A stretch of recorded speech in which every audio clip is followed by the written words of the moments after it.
All right, what is going on, everybody? Welcome back to the Serious Angler podcast, powered by our friends over at X2 Power Batteries. We're back with the captain, Mr. Andy Full. And as always, I'm your host, Bailey Egbert. Andy, how are We're things here. going? Your neck of the woods? Are you alive? Are you in one We're piece? we're alive today, slightly. Still in a lot of pain. I've been dealing with a horrible ear infection for like a month and a half, and we're here. You can see it's dangling because I can't put anything in this ear without it like absolutely like pulsating through my head. So yeah, we're surviving though. How are you? Good, man. But I got to give you props though, because you're still grinding out the days on the water guide, and the I last thing think you that's want what's to do is hurting me, honestly, is being on the water every day and running like 11, 12 miles to my first spot when it's ice cold in the morning. You should see me. I have a full buff on, my hoodie's tied, and a winter hat trying to cover my ears, and it still doesn't help.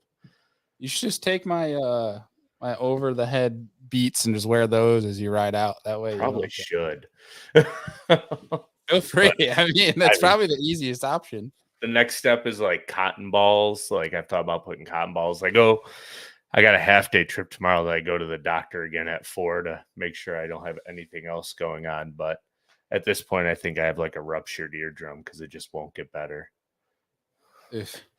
Yeah, I'm it's sorry, great. pal. Well, I mean, hey, if you gotta do what you gotta We're do. here. I mean, worst case scenario, you just tell your client, be like, hey, I will talk to you in 30 minutes. We're about to run here, but I'm gonna have my ears plugged and I'm not gonna hear anything you say. Don't fly out But of the yeah, boat I because I won't.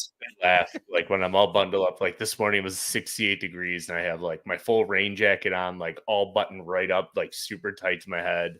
I have it on all day long basically because I'm just trying to protect my ears because they Yeah. just hurt so bad. And I got better like the end of last week, and then I got the flu because my kids decided that it was a great idea. And then like 2 days later, I had an ear infection again.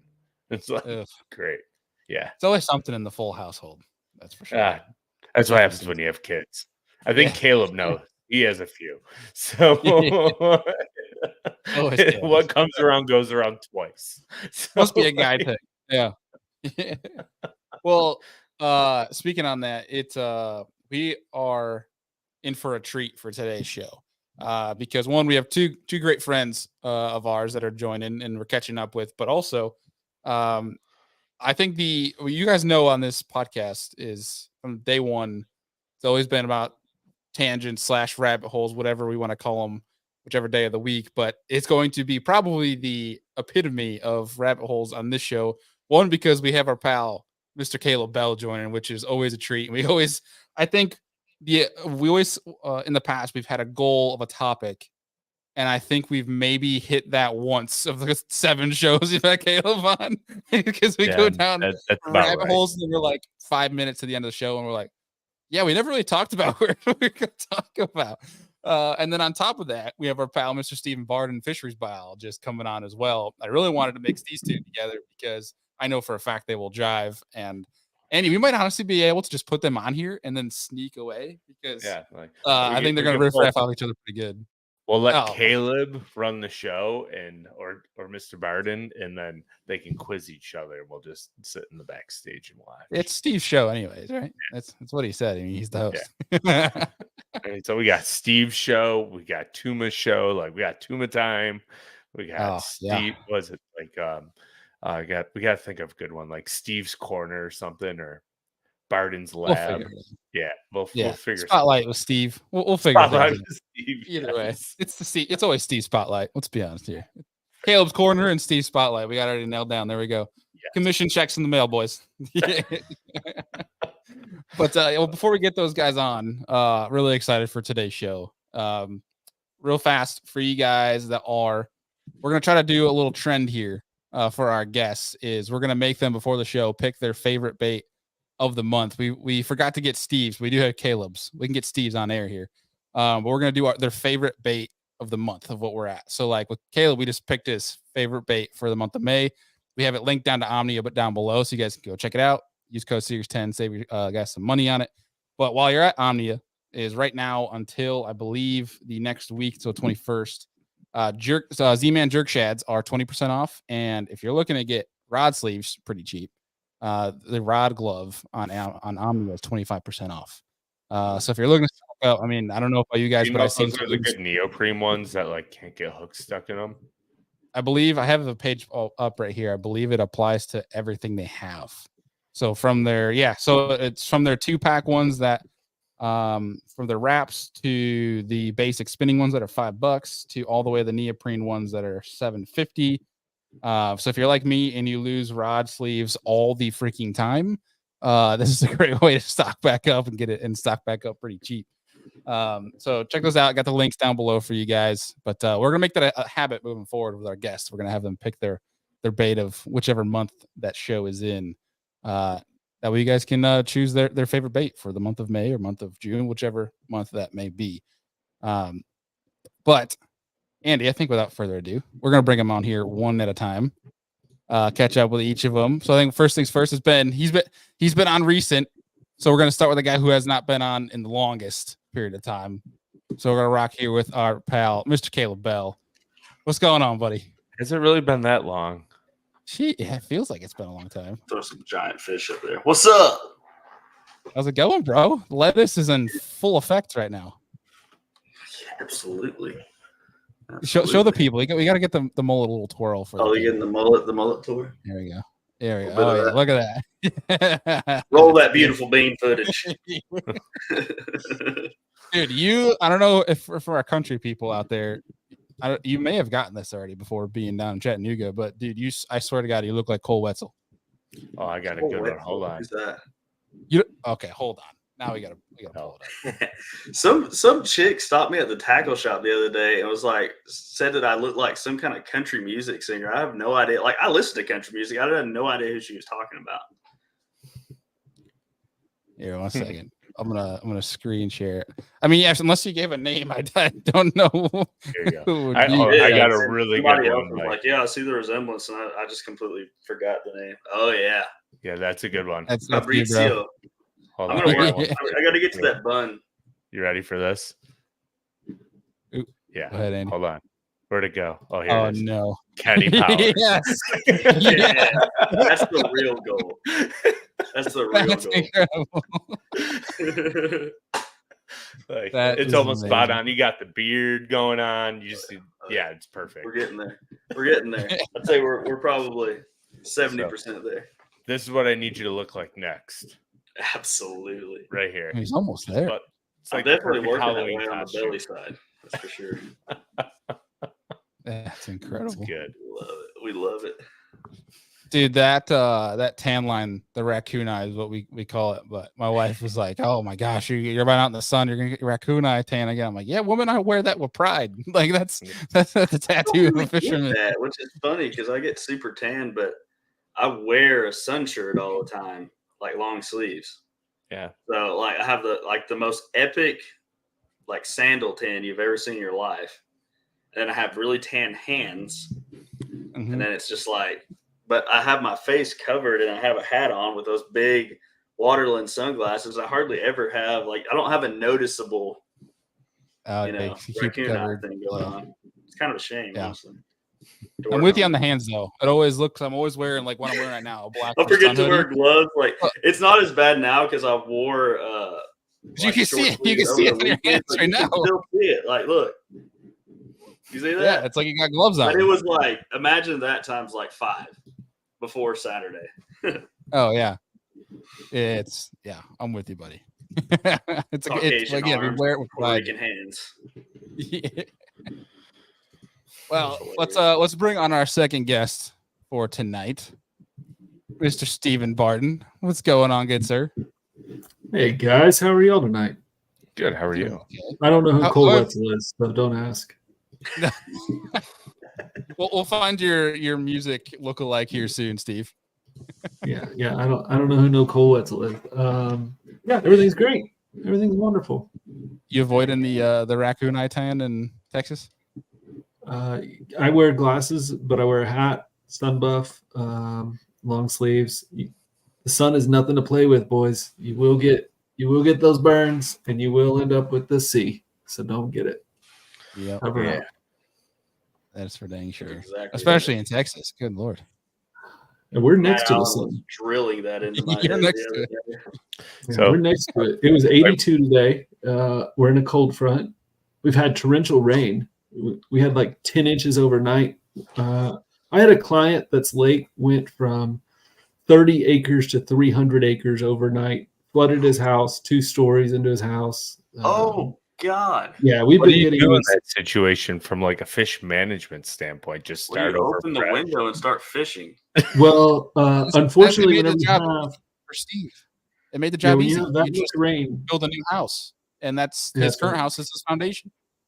that's right. It's his new habitat. Whenever you have that much rain, number one, your fish die. His Really? fish, especially the big fish, like he found a couple flatheads. We didn't know were in there, but this guy, we had shocked his lake like 3 weeks before. We had a 10, an 11, like 4 9s, and it was an unbelievable shock. And good survey, great forage. Yeah, and I mean, there's fish floating dead all week long. I've been getting reports from a lot of clients about that. Just torrential rains like that, small lakes, they turn over quick, and you'll have a lot of dead fish. So what do? We wait until the water clears because it's chocolate milk right now. Then we put the survey boat in, and we see what the wreckage is, what's left. Hopefully everything dies. If you're going to have a fish kill, well, let's kill everything and start over. But more likely we'll have a lot of pieces of a food chain and a lot of pieces of a bass population. We got to try to rebuild it. Which is probably way worse. Having to Oh, it's so much harder. That's Yeah. because then everything's out of order. yeah, everything's out of order, and you can't just go to the fish hatchery and say, hey, give me 1,000 pounds of minnows, because they're going to last a couple days, and it takes 10 pounds of forage to gain 1 pound on a bass, and if you're buying that in minnows, you don't have enough money. So you have to build a food chain with reproduction, and it's going to be a tough next 4 months for us, because we had completed 80% of the surveys that we needed to complete for this year, and now we're basically starting over. That's insane. Ouch. So Oh, So, man, it's Steve, business, question huh? for you. You're a fisheries biologist. Is that on like a macro scale, like big lakes, or is it more lakes like you were just talking about, that 100-acre and smaller, 300-acre and smaller type deal? Well, think about it proportionally. Let's take a 30,000 acre lake, and we're going to turn it into a 300,000 acre lake overnight. Yeah, that's going to be a fish kill event as well. Oh, no. I was talking about your as a biologist, you deal with smaller lakes, Great. right? Or Sorry. Yeah, sorry. Like Bailey and Andrew said, they're just here to watch. Yeah.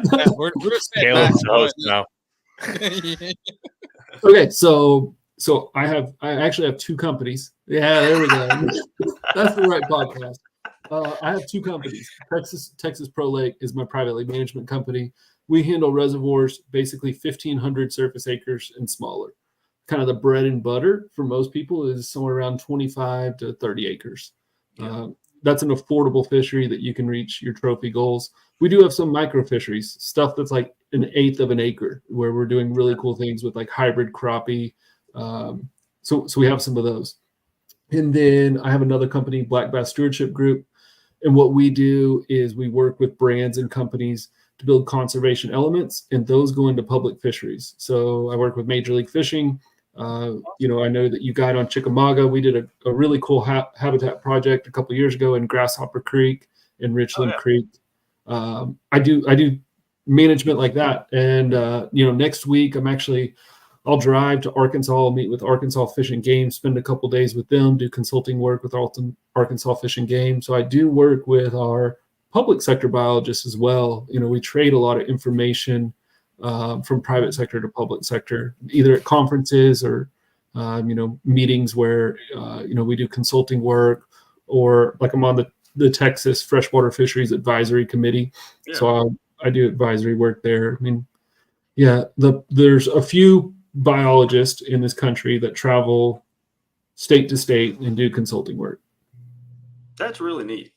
So you get to see it on a micro scale and a macro scale that way, which is, talking like I've watched a lot of Alex Rudd's these videos with all these fisheries biologists, and I always think it's super fascinating the different takes or opinions that guys have that work mostly in the private sector with these like 30-acre and less lakes versus guys that are like, hey, I work at a state level on 100 lakes or whatever, giant lakes that we manage and stuff like that, and how different you have to manage those fisheries, and a lot of times very different goals. Like if you got a guy with his own 30-acre lake, he can be like, I want to grow a 13-pound bass. Whereas at a state level, a lot of times it's like, I need to make sure that people can catch a limit of 15-inch bass because it's a 5-fish limit of 15-inch that you can have every day. It's a whole different goal. Yeah, your biologic principles are the same no matter what your fishery is, whether it's an eighth of an acre up to 100, 200,000 acre reservoirs. Because you have a carrying capacity, and that carrying capacity is dictated by your forage availability, your habitat, your water quality. You could list all the things that quantify what your carrying capacity is. And then you have your predator population, and in a private pond, that may be one species, and you may be targeting one size class that you would like to grow. In a reservoir public body of water, you're going to have multiple species, and you're going to have multiple size classes. And the hardest part for us as bass fishermen to realize is there's not many fisheries that exist that are managed to be trophy fisheries for largemouth bass, especially if we look at things like regulation. Regulation across the country is built to grow fish to a catchable size that's a reasonable size for people to consume. We don't consume largemouth bass at any outstanding rate anymore, so regulation is kind of almost useless whenever we talk about largemouth bass. There's very few people that try to exploit it. There's very few people that try to pull those fish out. So they do have different perspectives. They have different jobs. I used to joke that my job was so much easier as a private sector biologist because I have one guy that I got to make happy. Yeah. In the public sector, those biologists, they have to make the entire fishing population happy, and that's a much more difficult task. All kinds of different species, because like we like bass, right? Like Bailey and I were going to talk about bass fishing, but in reality, there's probably more guys out there that love to go catch catfish. There's even more guys than that like to go catch crappie, and bluegill and red ear is a huge thing around here. So it's funny to me. It's like we all get wrapped up in our own little world on like y'all need to be, messing with my fish and making sure my fish are the way I want my fish to be. In reality, especially on the TVA, this Tennessee River Lakes, they're not for fishing or recreation primarily, right? They're for shipping and for power generation. So, when we get pissed off because they yank the water down, while the fish are up on bed or something like that, or maybe they spray a bunch of grass in an area because they have to make sure that the current flows the right way so they can, manage the water levels and stuff. It's like we're taking a back seat. And so it's kind of, I talked to a lot of our local fisheries, and like I talked to the DNA biologist in our area that deals specifically with that a lot. I actually got them like 30 or 40 samples of fish over 7 pounds last year to complete their study and stuff like that. And that's one of the things. It's like it's so hard for them because they're kind of second in line. The money's over here, and like what they're trying to do it without stepping on toes and being in the background. Yeah. I mean, you probably work with Joey Root. Yeah, Joey's the man. Joey's the man. And that's the hardest part. And I think it's one of the coolest parts about like my position at Major League Fishing is I know so many of the state biologists. Yeah. And from anglers' perspective, I hear all the time, like, well, it would just, if these guys just fished, if they were just anglers like us, they would understand. They do. Yeah. And they do. They love it. There's nobody that gets a fisheries biology degree like mine and goes into management that doesn't love to fish. And it always frustrates me, like whenever I get on a podcast and, I'm with another biologist and they're like, let me tell you first, I'm a fisherman. And I'm like, you shouldn't have to even say that. You never should have to say that because we're all anglers. That's why we love it. But the hardest part for a fisherman to understand is like all those things you listed, those come from the Water Controlling Authority. And it's not just TVA. This is across the country. Fishing is secondary always, not even secondary, like down the list, 5, 6, 7, 8, 9, 10. Yeah, exactly. The controlling authority has a set of regulations for water level, for how they're going to control vegetation, how you're going to put in habitat, where you're going to navigate, all those things. And that's the priority. And your biologists work under those standards. They may consult on them. There may be a biologist in Florida that's consulting on how do we spray vegetation, or do we even need to spray vegetation in Okeechobee? But they don't get to make the decision. And then as anglers, we blame our state agencies a lot of times, and that's kind of wrongfully putting that on those biologists who really are just trying to work to make fisheries better. Yeah, and that's the thing, because I used to be kind of the same way. I was like, why are these guys not doing this? Why are these guys not doing this? Mm-hmm. And after talking and a lot of it was, listening to podcasts and stuff, because now a lot of biologists like yourself are actually going on and speaking out about these things. And a lot of the things that, myself or some other people thought were silly, now we're like, oh, it has a reason. This is why we're doing these things. This is why. And so it all makes sense at that point. I'm like, we need to do more outreach with these biologists, like talking with these guys. And I know y'all do and stuff all the time, but it's like, get the word out there, because a lot of people are just misinformed, or they don't have an understanding of what's going on. And I think that's pretty much anyone who doesn't have a degree in that. We have different things that we're seeing. We're viewing life through our own little lens and goggles and stuff, and taking kind of a lot of times kind of a selfish approach to it. Exactly what we want to see. But I've got all kinds of questions for you here. Well, let them go. All right, so Bailey have asked them all. So here's one of the things. This is a thing that Joey and I have been talking about, and I was so excited meeting Joey and talking about this, because it's something that I'm a big deer hunter also. And so Chickamauga Lake, we had this huge influx of giant fish, right? And it kind of it's a perfect storm of different things that happened.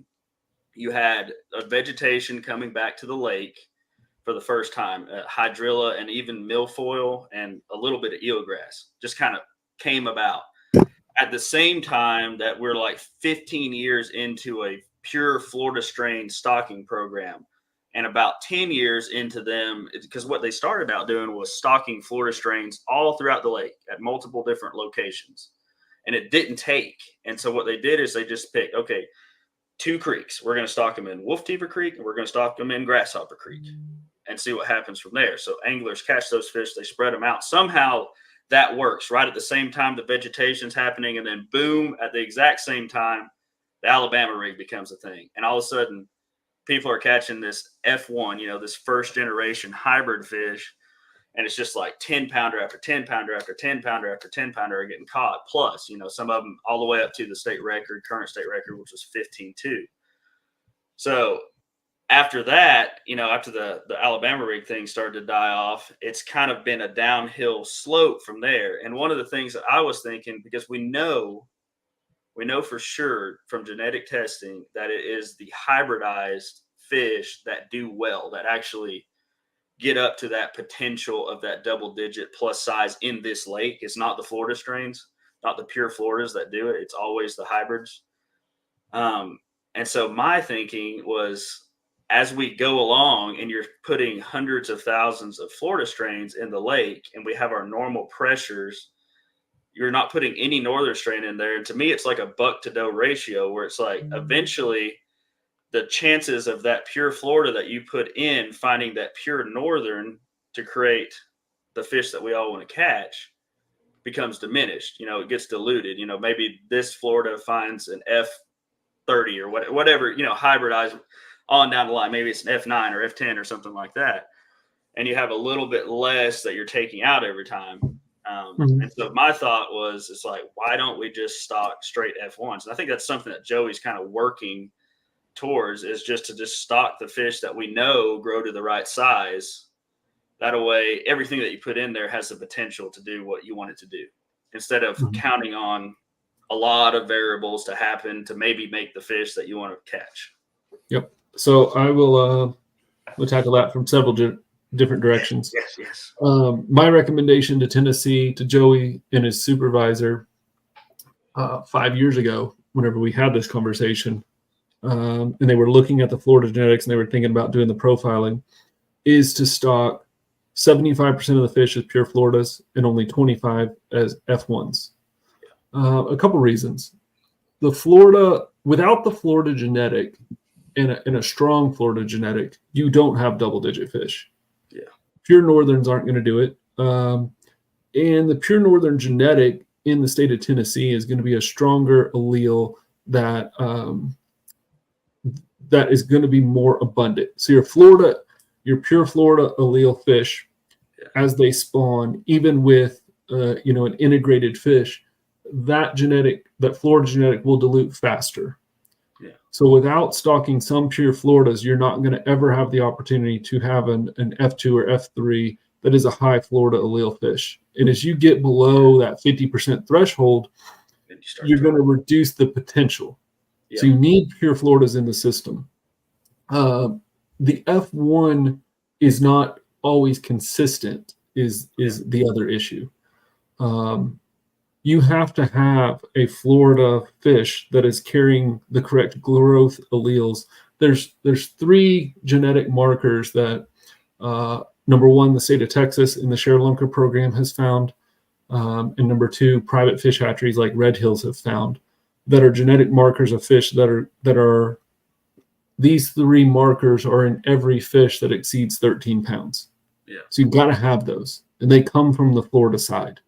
Yeah. We need that.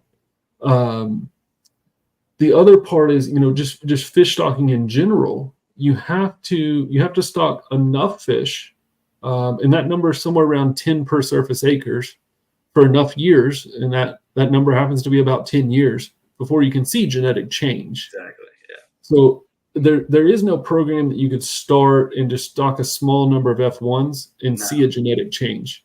And more importantly is a pure F1, integrated F2 through whatever generation, or pure Northern are all going to grow at the same rate within the fishery.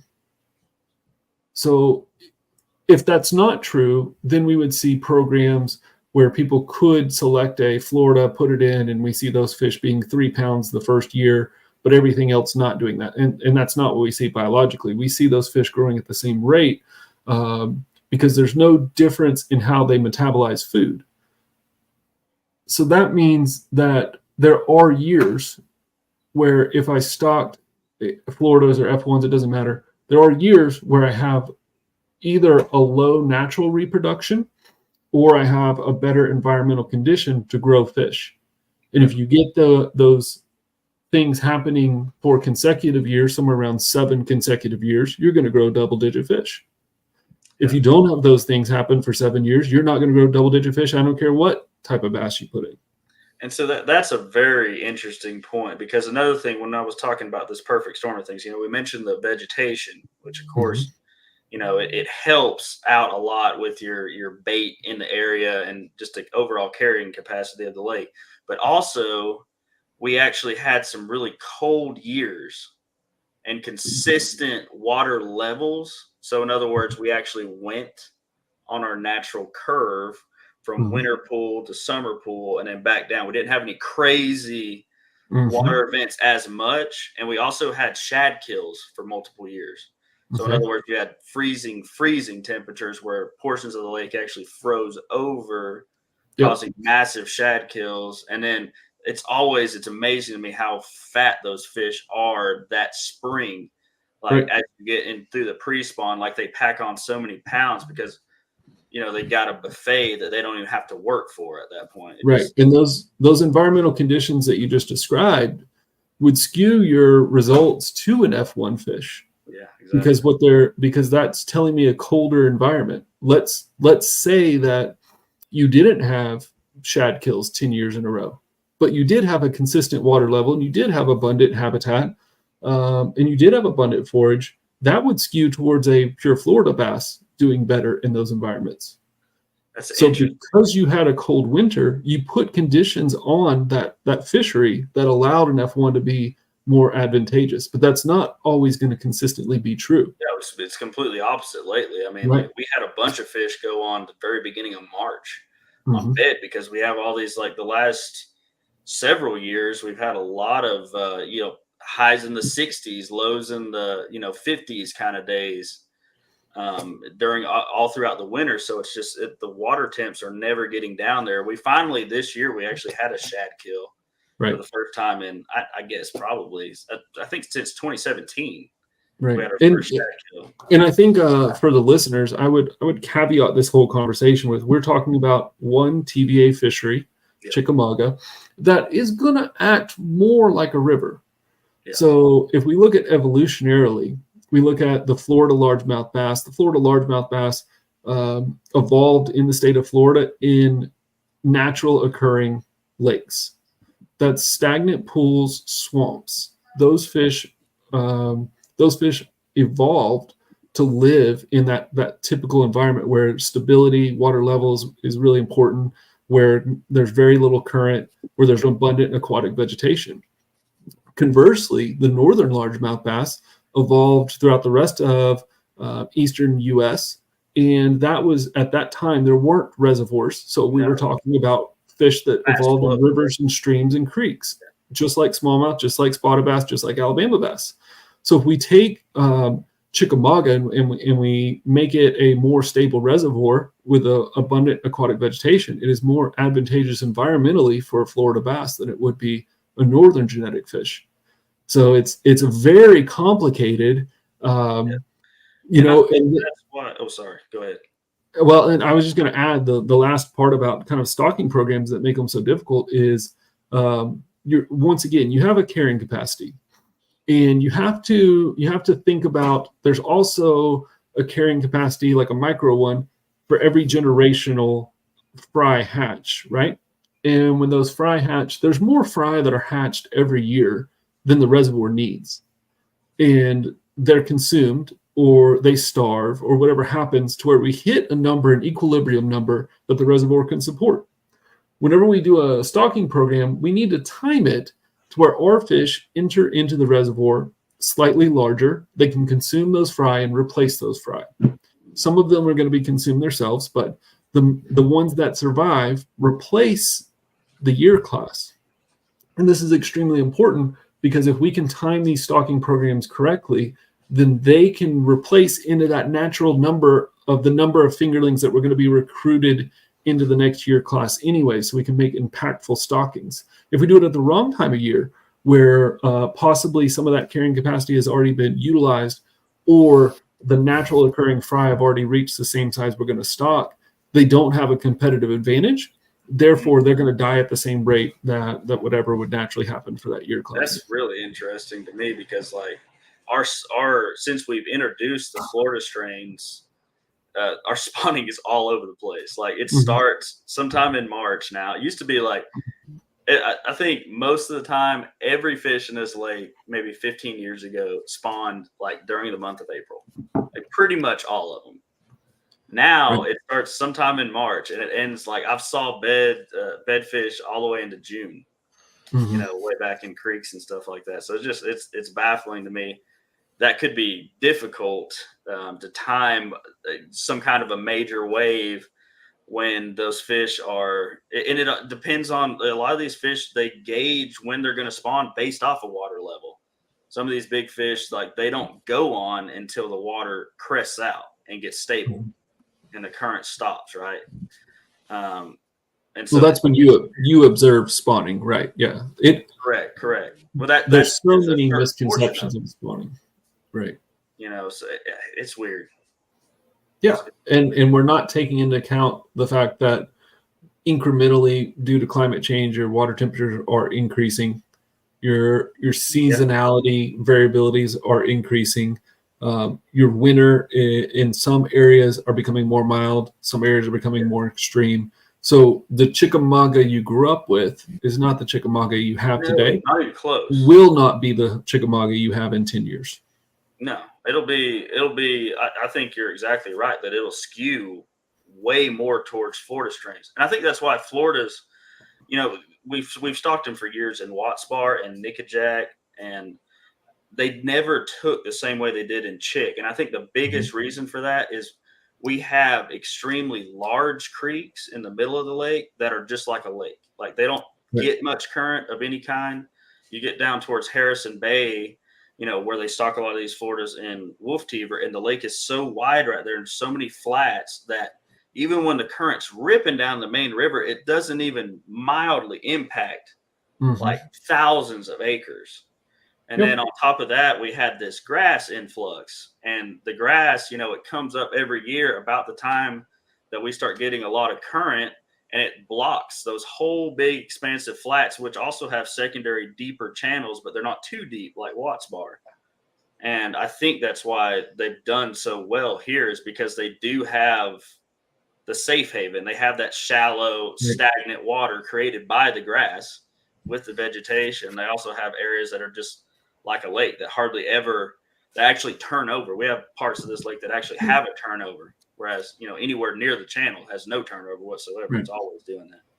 Yeah, Caleb, you're observationally, you're spot on, man. You're spot on. And this is something I try to tell all my agency is every time I sit down with an agency, I say, you have anglers, professional touring anglers, guides, you have people that spend so much time on these water bodies. They know what's happening.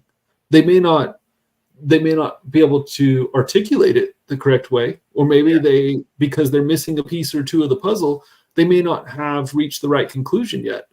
But you are a student of the fishery. You've talked to Joey, you've watched the podcast, you're learning, you're putting together, something as an observation that really feels correct to me.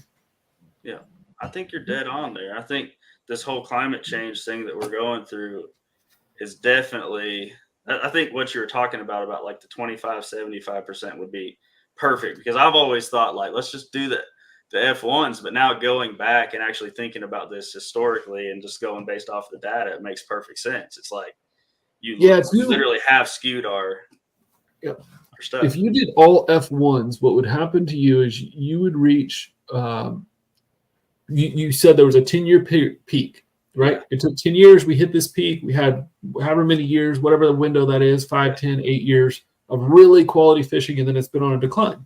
If you did all F1s, I would predict, and it's an opinion, but I would predict that you would hit that peak, and then maybe you'd have two years of good fishing, and then it would fall off, because now you're skewing your population to a northern genetic. And so you would have a lot of 6 to 8 pound fish, and there would be some anglers that's exactly what they want. And that's the hard part about a state agency biologist, is you can't make those decisions to put in fish that are going to grow to a certain size class. Like, you have to make so many people happy. It's a tough gig. That's another difficult part about this. And I know like there's, we talk about tough lakes and fishing pressure. Like Chickamauga is such a different animal compared to any lake around here. Like the only thing even close to it is Gunnersville, but it fishes a lot bigger than Chickamauga does. And so these fish have just gotten hammered and hammered and hammered. And so like, I've been able to, with these live baits and knowing what I know, being a student and just being a nerd when it comes to bass fishing, I've spent thousands of hours researching and being on the water to learn how to find really big fish. And now with the advent of live scope, it's like opened my eyes completely. I was able to find big fish. I had no idea how many were actually there, but they're not catchable. Like 99% of anglers with artificial bait cannot catch these fish. And then another 90% of guys that can actually catch this fish are not even throwing to a lot of these fish, because they're in areas that you would never, like, if you looked out on live scope and saw what I see, you would be like, oh, look, there's a couple carp floating out there, in the middle of nowhere doing nothing, suspended 3 foot down over 35 foot of water. And it's literally 3 11-pounders chilling right there. Right. They're doing weird things. They're adapting. And a lot of these fish, it's like I get grief all the time about like, you're catching these fish on live bait, blah, blah, and we can't catch them on artificial. I'm like, dude, you're not even making a cast to this fish. They're pristine. They've never been touched. Like, you can't catch them. You can't fool them. You can barely fool them on live bait half the time. Bailey's seeing that. They'll follow the dang thing 60 yards.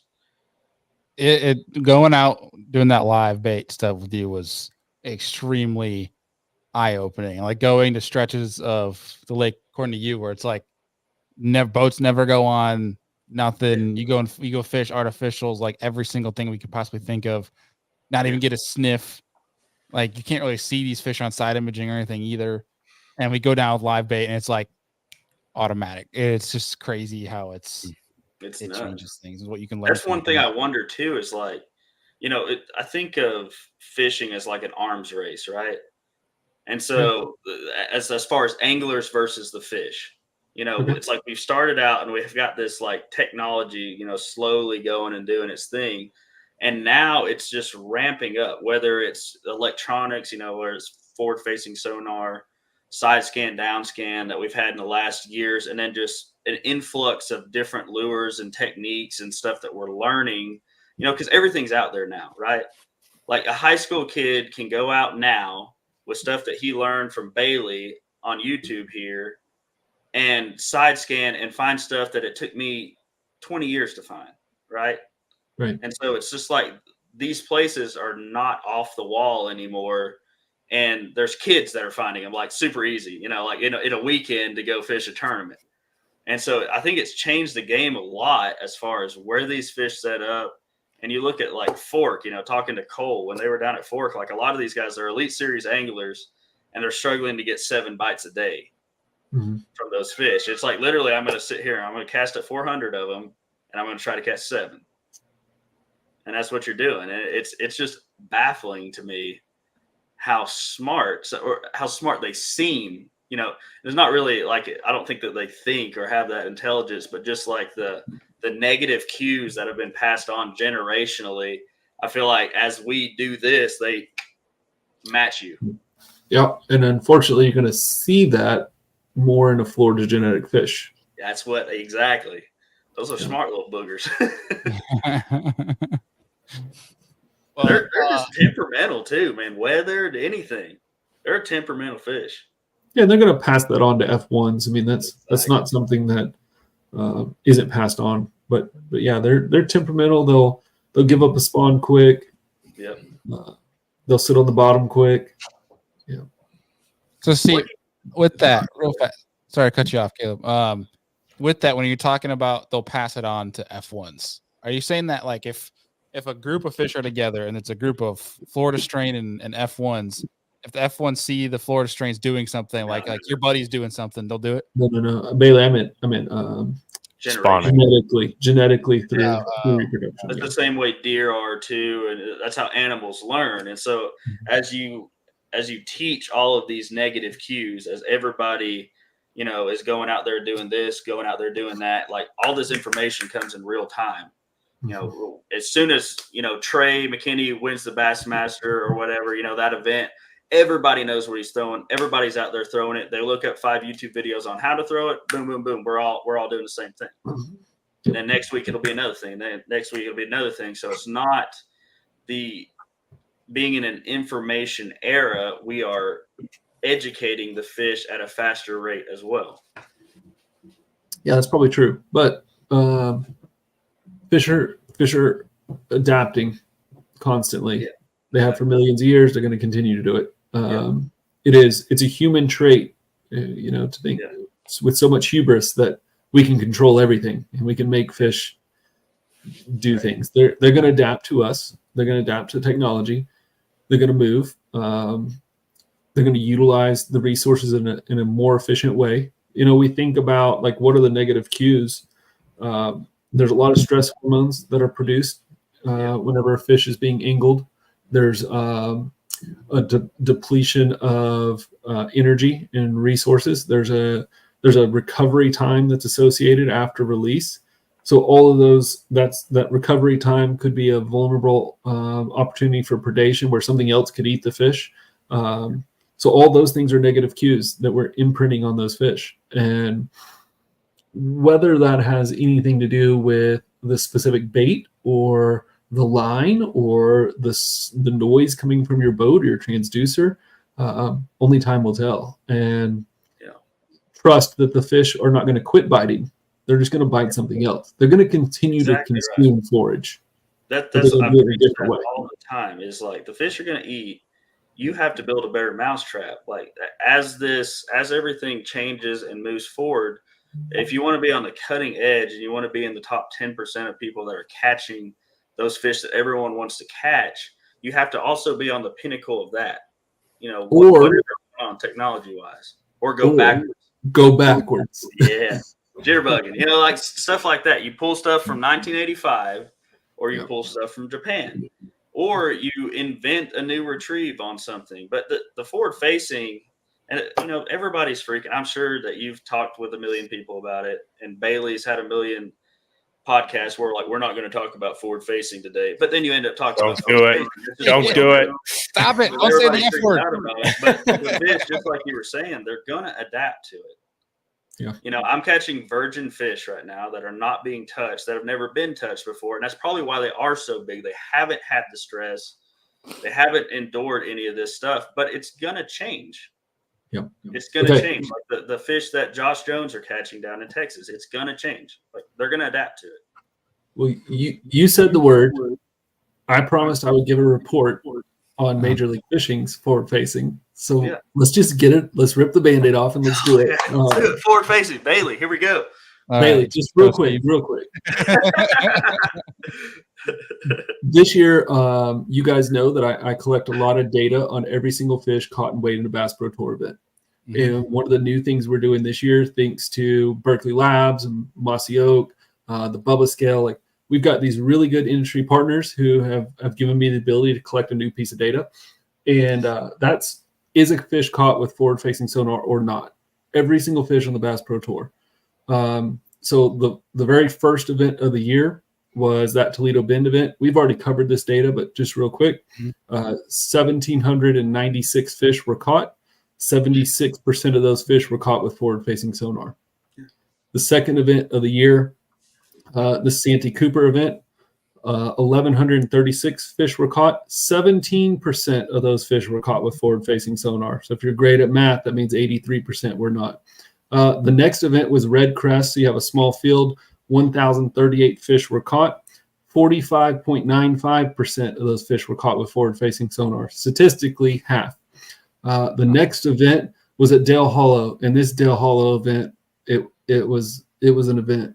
2,022 fish were caught. 1,300 of those were largemouth. 705 of those were smallmouth. One of the best smallmouth averages we've had, Dale Hollow. Anyways, Dale Hollow 53.8%. So statistically, half. And then this last event, man, the guys went to Oklahoma, Lake Eufaula. It was a tough, rainy event. Only 893 fish were caught, 18.8%, so 19%, once again, caught with forward-facing sonar. So we look at the Bass Pro Tour, we've had one event where forward-facing sonar dominated early season offshore, and then it's just declined, especially whenever we get close to a spawn. It's not a factor. It's amazing to me. I have this conversation every single day. Bailey knows I get phone calls from crazy people asking for quotes about forward-facing sonar, and I tell them the exact same thing. I tell them this: if forward-facing sonar means anglers are catching more fish, that's a great thing. Absolutely great thing, because that's our job, is to make fisheries where people can catch more fish. If something is wrong with people catching more fish, then we need to have a serious conversation about the live well or how we're catching fish. We don't need to have a conversation about forward-facing sonar. We need to have a conversation about how we're moving fish around and are they surviving that. Exactly. Absolutely. I agree completely with that. I mean, to me, the coolest thing about forward-facing is the learning aspect of it. Right. Because like you can, like the other day I was catching, while my guys were live bait fishing, I was panned over and there's some stumps that I've been around for years and fished for years. And I could see clouds of fry on them in like 8 foot of water with these little males on there. I could just pitch like every one of them, just like, oh, there's you see a little ball of, disturbance up there above the stump. And you just flip over there and you catch him. So it's kind of cool. Like you can do so many things with that, but just learning how fish set up, how fish interact with your presentation, your choice of lure is, to me, the coolest part of that. For me, it's the live bait thing too, just like watching how a fish hunts. Not only that, but 90% of the time, it's not a fish; it's multiple fish, as Bailey's seeing over there too. It's like they work together. How they pick up fish, have you pick up another fish, and then they work together like a unit, almost like a pride of lions or a pack of wolves, to corral the bait and get the bait into a position where one of them can take a shot at it, especially when you're talking about a large bait. Yeah. It's really interesting to me. Yeah, I got a question on that, Caleb, but real fast. Yeah. He put this in here a while ago, and I need to give a nod to it. Is Dexter's Lure Lab's been in the comments pretty heavy, but he also, I think he's the first person ever that has gifted people memberships on our YouTube channel. So he gifted 10 people that are watching live right now memberships to our YouTube channel, which is never That's really very cool. something that we've pumped up or advertised. We made it an option. We have some people that are members. If you guys want us to look into ways that can make it more advantageous for you, whether it's private lives, we pay Steve here or Caleb here to do a little one-on-one sessions with you guys or whatever it may be. Yeah. Let's figure out a way that we can actually make the membership more advantageous for you guys. So let us know if you got ideas for it, things like that down in the comments, DM us, email us. We'll love to make that more of an advantage if you are a member versus just tuning in the YouTube channel. But Caleb, I got a question on one of the points you just mentioned, but before we do, I got to give Dexter's question in here, being that he helped us out big time with the 10 memberships. Yeah. And so for you two, he said, how long does it take a reservoir to silt over too much and is castaic dead? Interesting. Okay. Yep. So you got to look at rate of inflow of sediment from the watershed, and you got to look at initial depth. But for small ponds, like whenever we build like a 30-acre lake, we tell the owner 30 to 50 years before it's too shallow to utilize any longer, and you have to do something with it. Whenever we talk about our large reservoirs, put that on a longer time scale, 300 years or so. But we look at some of our reservoirs now that were built 50, 60 years ago. We're seeing the evidence of sedimentation. We know that that's decreasing our carrying capacity to the point that the lake is not producing fish like it once could. That's why we work so hard, like at Major League Fishing with Minn Kota. We work hard on habitat restoration projects. That's why every state agency is putting tons of funds into habitat. That's why organizations like Friends of Reservoirs exist, is because we can't really address a sediment issue. There's a couple reasons. Number one, the EPA has really deemed that sediment to nutritionally be too high in nutrient, and it carries a lot of metals and things like that make it hard to utilize it for any other reason. And it's hard to dispose of sediment. We're not building new reservoirs. We're not making dams deeper, and so we have to face this sedimentation issue with new habitat, finding hard bottom, taking advantage of the areas where sedimentation is not occurring. But yeah, Dexter, you are right that we're going to lose these reservoirs eventually. It's probably not our lifetime, but you give it several more generations, 4 or 5 generations, and they're not fishing these reservoirs like we do. It's already, just in my lifetime, it's very different on Chick. There's certain areas that silt over. I mean, think about just, where they do the big tournaments in Dayton, they have to dredge that out all the time because there's so much water that inflows and pulls sediment through that lowland area right there. The east side of the lake, a lot of the creeks are like that too, where they're silting over faster. Certain flats are, they're losing depth, It's noticeable over a 10-year period to me, like the way that they set up and stuff like that. So it's pretty interesting. But overall, it's like a lot of it's not noticeable at all. But I think it's certain areas. It probably has to do with the current that we have in our lakes. Yeah, it's happening. It's happening. Yeah. That's one thing, at least, that's kind of nice for us in New York, Andy, is at least Finger Lakes, small lakes in state, we don't ever really have to worry about that being Great Lakes, but glacial lakes, I should say.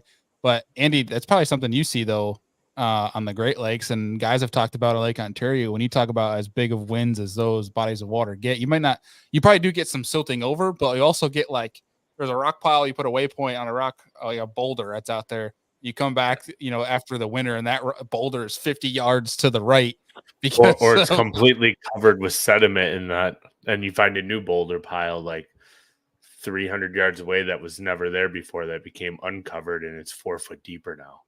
So like it changes every year. Like I found myself this spring, I probably deleted like 500 waypoints that I had good stuff on and just gone, like in 40 foot of water, completely covered over or changed.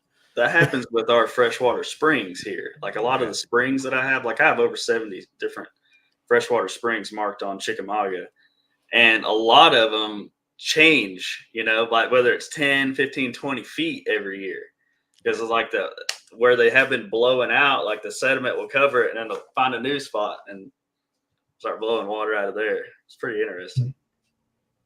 Yeah.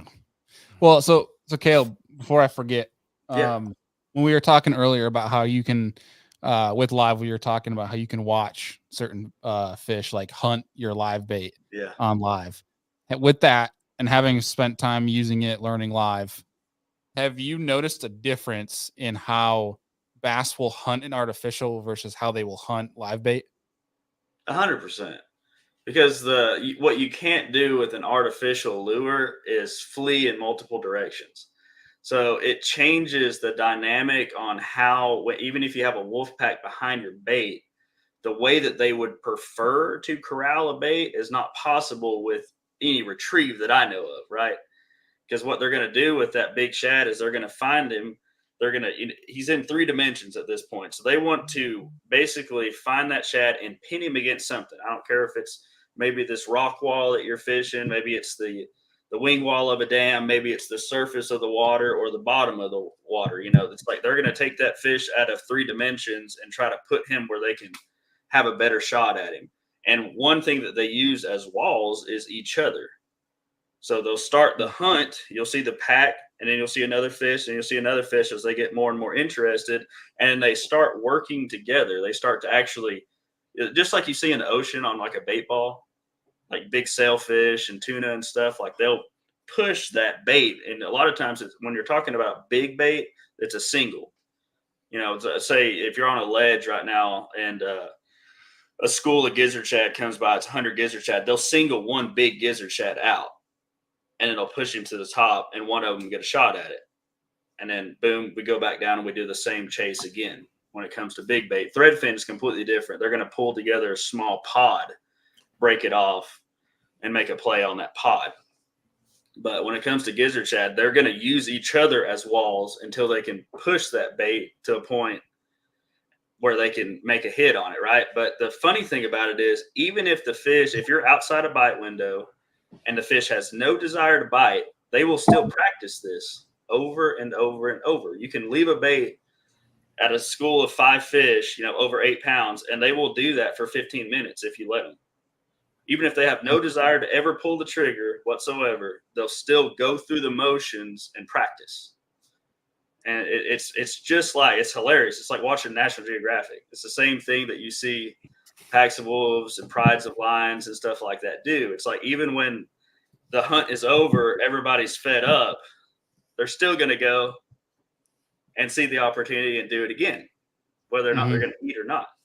So that to me, that's the interesting part, is they work together, and the bigger fish work together seamlessly. And it's almost like there's competition there, but it's almost like there's an understanding. It's the only way I can put it. It's like they're working together, everybody's doing the deal, and at some point, the shad or the big bait, whether it's a 14-inch bass or a 2-pound white bass or a 1.5 pound shiner, it's going to make the wrong move, and whoever's closest gets the hit. They got him, right? With minimal effort, boom, we're done. And then boom, we reset. And that's one thing that's very interesting that I've noticed about, certain spots. Before forward-facing sonar, I would be like, okay, we're going to go fish this spring. It has a lot of big fish that I've caught off of this spring. There's one stump over here that I catch the big fish off of. But what you realize with forward-facing is that those fish are not there. They have a rotation. They actually, you can watch these fish. They swim out and they make a loop, and it's a big loop. And what they do is they let the bait reset, especially if it's on a spot like that. Bass don't hardly ever are they just sitting still. They're almost always moving. like they have one speed they move at. Like as soon as you know what that speed looks like, it's like slow rolling a spinnerbait. They're almost always doing that. And they'll work together and they'll come back through and boom. Then that's what you've realized over the years, the spots that I've found is the feeding area. So it's like if you cast to them when they're out here on the loop, it's hard to get them to go. But if you wait until they get on that spot, boom, it's go time. We're here to feed. And then boom, we're gone again. And then there might be a pot of big stripers that moves in and hunts that same area. And then it's out. It happens a lot at the dam. We used to realize I never really understood what was going on, but you'd have a rock pile, be catching big smallmouth off of it, and then boom, they're gone. And then you start catching these big drum. And then boom, they're gone, and then it's all striper. And I always figured it was just like they're bullying the other fish out, but in reality, they all just have their own rotation.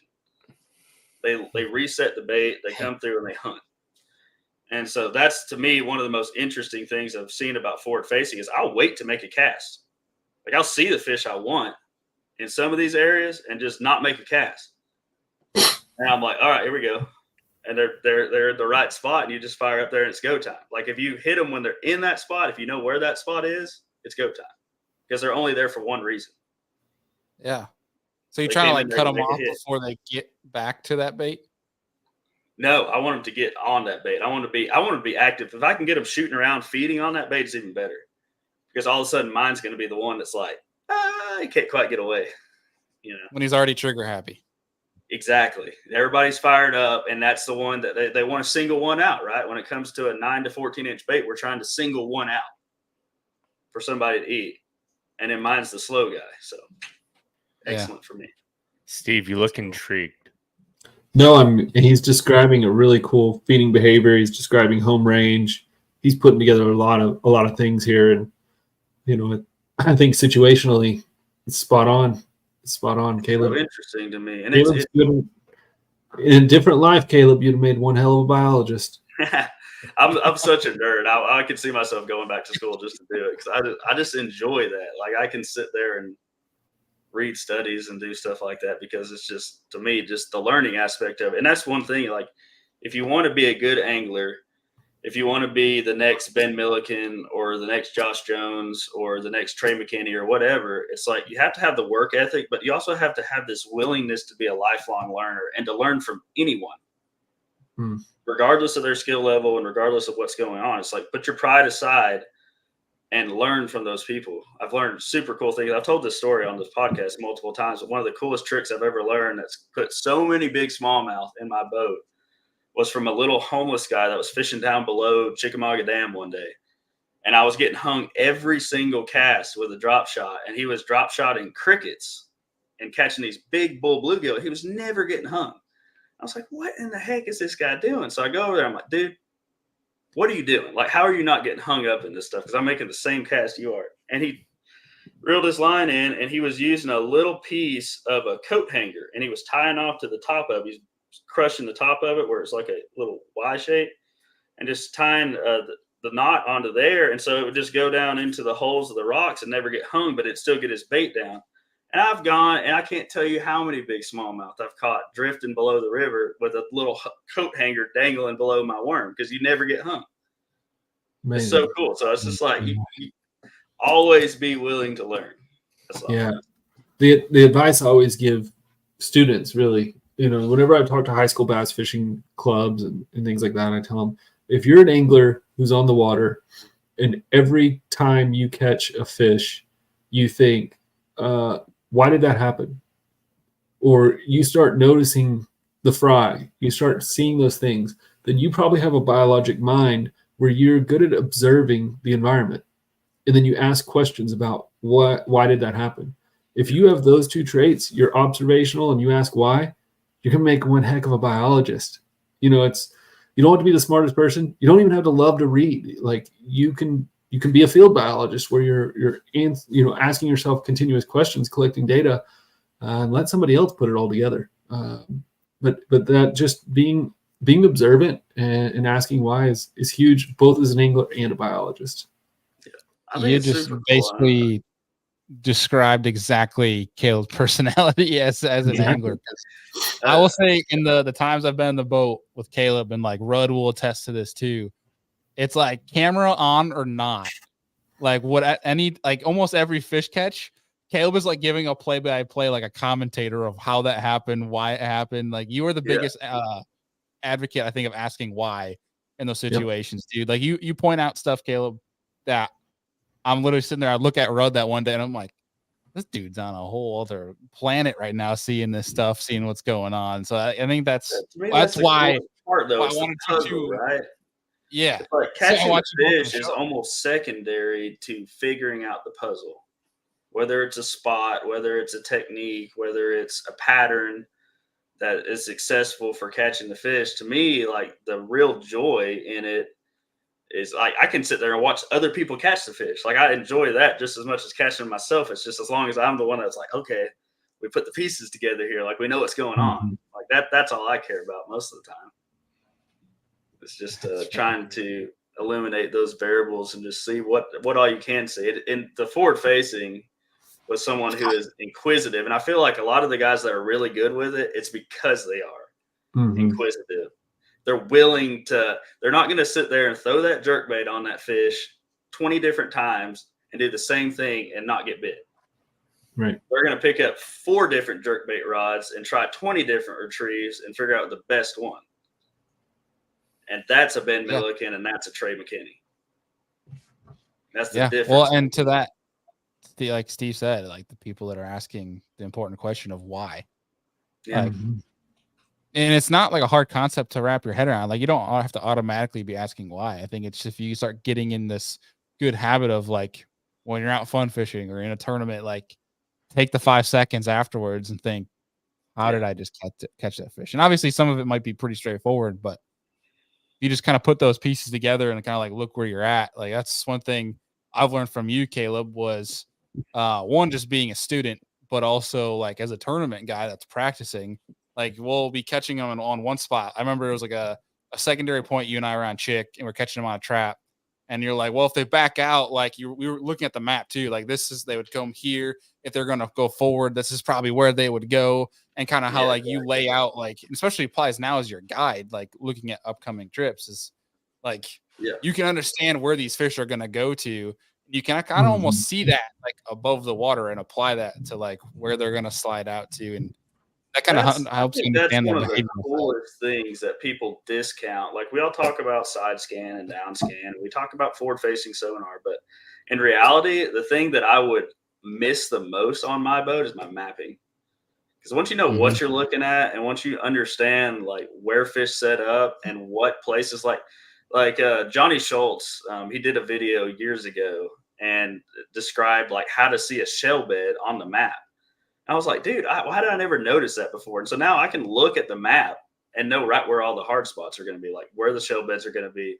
And then knowing what I know about, just being, I've always been a map nerd anyway, like topo maps, like navigating, orienteering and stuff like that. I love that kind of stuff. So mapping a lake is the exact same thing to me. And so I'm looking at this like a trout fisherman in a little stream. I'm like, there's the current, there's that, there's the inside turn, boom, boom, boom, boom, boom, boom.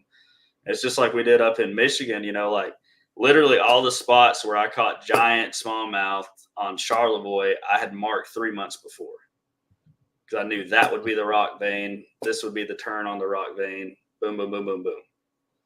Like, once you see it on the map. So and I'm sure a lot of guys would be the same way. Like these pro guys, like if you took everything from them, except for the mapping, they would still smash. Because they know what to look for. Oh, yeah. That's all they need.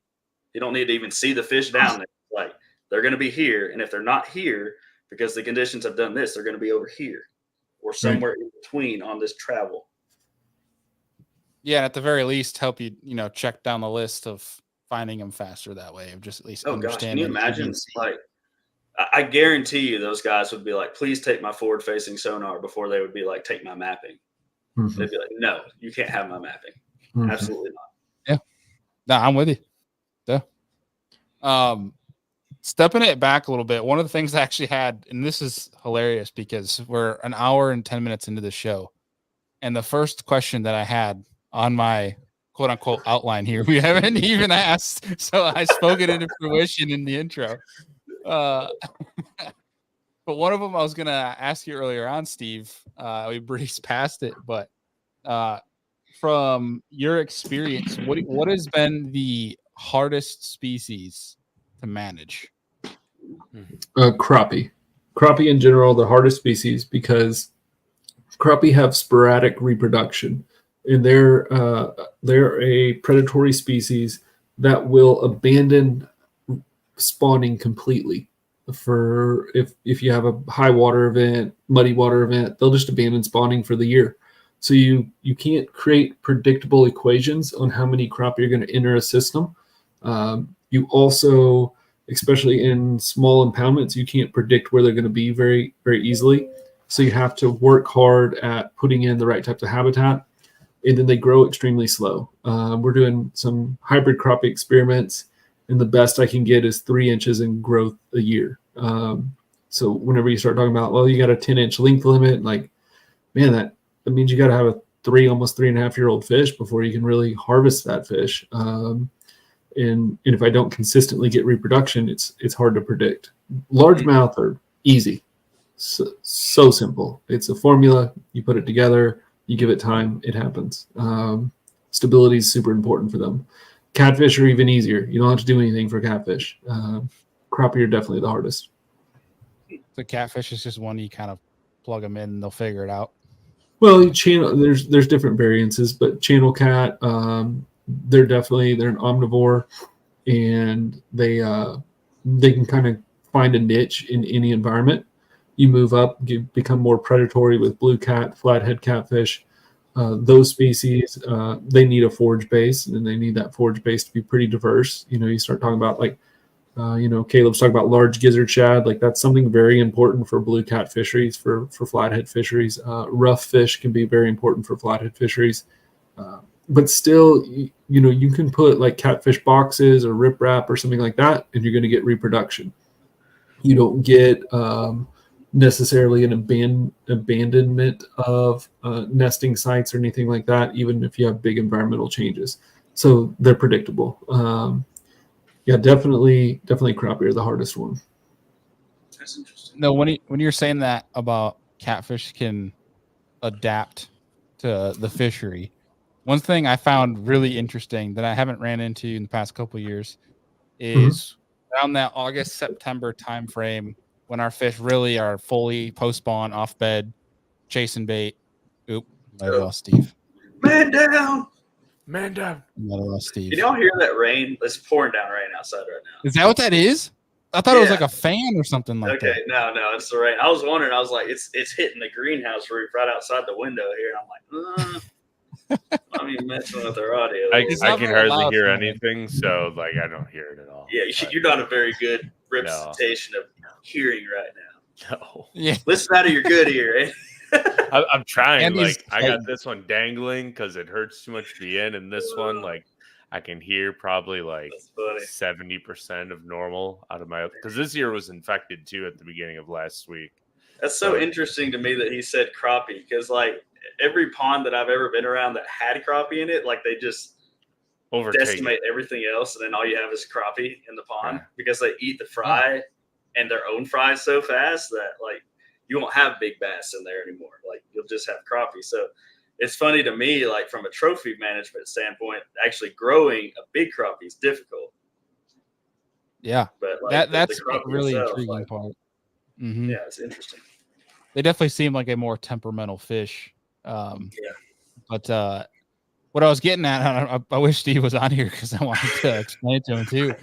But when these fish go and start schooling, they start really getting heavy on bait. Like you'll have your, Andy's seen this. We did this a little bit last summer, where it's like you have your fish that are relating to cover still, any grass, docks, things like that, and you have your class of fish that is going to go and chase bait around the lake. And for the most part, they can actually relate somewhat to structure if you look hard enough. That there might be deep saddles or things like that they will tentatively group up in. But one of the things I found, catching on Bailey real fast. There's a pipe there. So why you got to give that away? Why you got to tell people about this? Oh, wait, y'all hear that? Yeah, I'm just letting you know there's a hard. Is that thunder? That was dude, like right outside. I heard that one. Wow. Good Lord. But one of the things I was finding, indeed, it was one of these lakes that I hadn't been to yet in New York, at least that often, and tried this bite out. And I had found smallmouth, but I found these different fish that were acting completely different, but swimming with a smallmouth. And out of curiosity, I would actually pull from the smallmouth and try to catch whatever fish that was. Yeah. And it turned out I'm not good with my catfish species. He's back. Steven's back. You got it, Steve? Yeah, I don't know. Our internet just crashed, so I'm on my cell phone, but it looks like it's Like channel. You got cat these or storms mudcat or that. something? Yeah, I think they're channels, but Steve, you got the crazy storms that Caleb's getting right now? I don't have crazy storms. It's pretty blue skies. I don't know what just happened. We got a little cell that's moving through here. It's getting pretty crunk out there right now. Yeah. Oh boy. I think the internet is saying Steve's spitting too much facts, so they're trying to hold him down. There's too much Like, factual content for the internet. Yeah. Yeah.